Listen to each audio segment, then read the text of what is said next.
বিনিয়োগকারী বন্ধুরা আসসালামু আলাইকুম। আশা করি আপনারা ভালো আছেন। আজকে আপনাদের সাথে আমি পাইনিয়ার ইন্স্যুরেন্সের অ্যানালিসিস শেয়ার করব। এটার জন্য আমার কাছে রিকোয়েস্ট আসছে। আসলে এই শেয়ারটি ইন্স্যুরেন্স সেক্টরের একটা ভালো কোম্পানি, 2-3টার মধ্যে একটা। তবে আগের মতো আর্নিংস নাই এখন।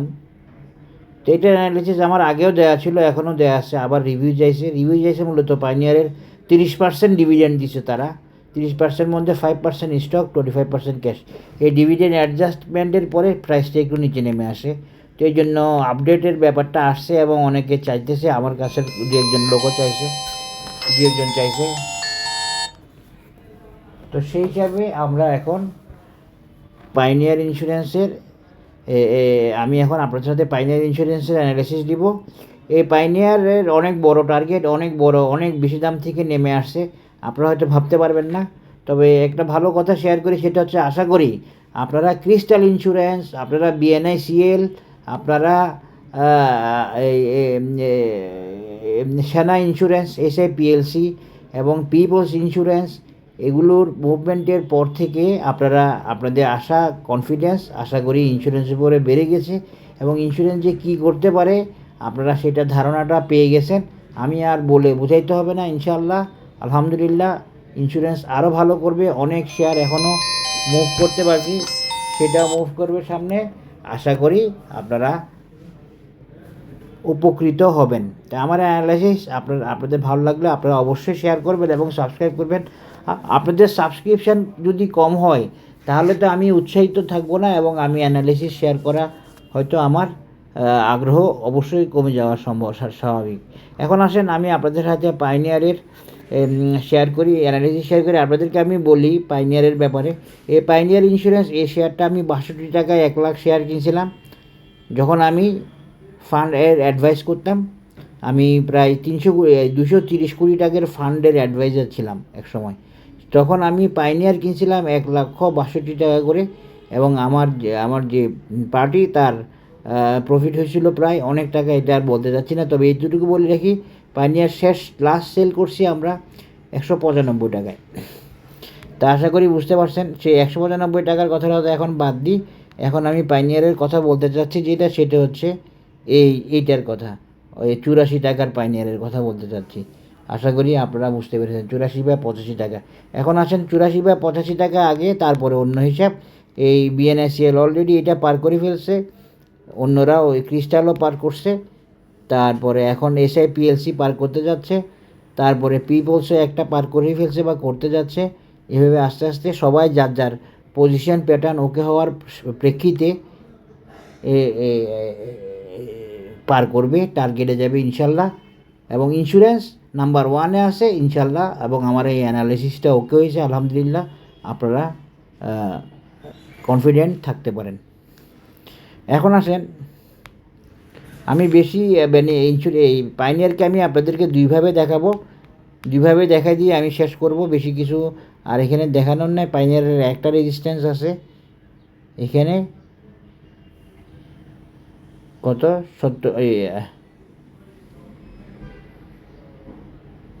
70 টাকা ধরেন, 70 টাকা। এই একটা রেজিস্ট্যান্স হলো পাইনিয়ারের 70 টাকা। এটা কনফিডেন্টলি মাথায় রাখেন, একটা রেজিস্ট্যান্স 70 টাকা। পাইনিয়ার একটু বলে রাখি, পাইনিয়ার যে এখানে যে সে নতুন শেয়ার আর অ্যাডজাস্ট করছে, এই জন্য এখানে একটু তার অ্যানালিসিসে চেঞ্জ আসাতে পাইনিয়ার কয়েকদিন একটু এলোমেলো আসে, একটু নিচে নেমে আসছে এবং গোছিয়ে নিচ্ছে নিজেকে আবার ওঠানোর জন্য। এটা 3-4 দিন, আর 3-4 দিনের মধ্যে ঠিক হয়ে যাবে। আজকে থেকে ঠিক হওয়া শুরু হয়েছে। এই জায়গায় পাইনিয়ারের একটু প্রবলেম হয়েছে, ওই যে নতুন শেয়ার ডিভিডেন্ড অ্যাডজাস্টমেন্টের জন্য। এই জায়গায় এটা ওকে হয়ে যাবে। এটাতে বড় কোনো সমস্যা হবে না, কারণ বাজার ইন্স্যুরেন্সে চলে যাচ্ছে এবং বাজার সেক্টর ওয়াইজও চলে যেতে পারে এবং বাজার কনসলিডেশনে যাচ্ছে।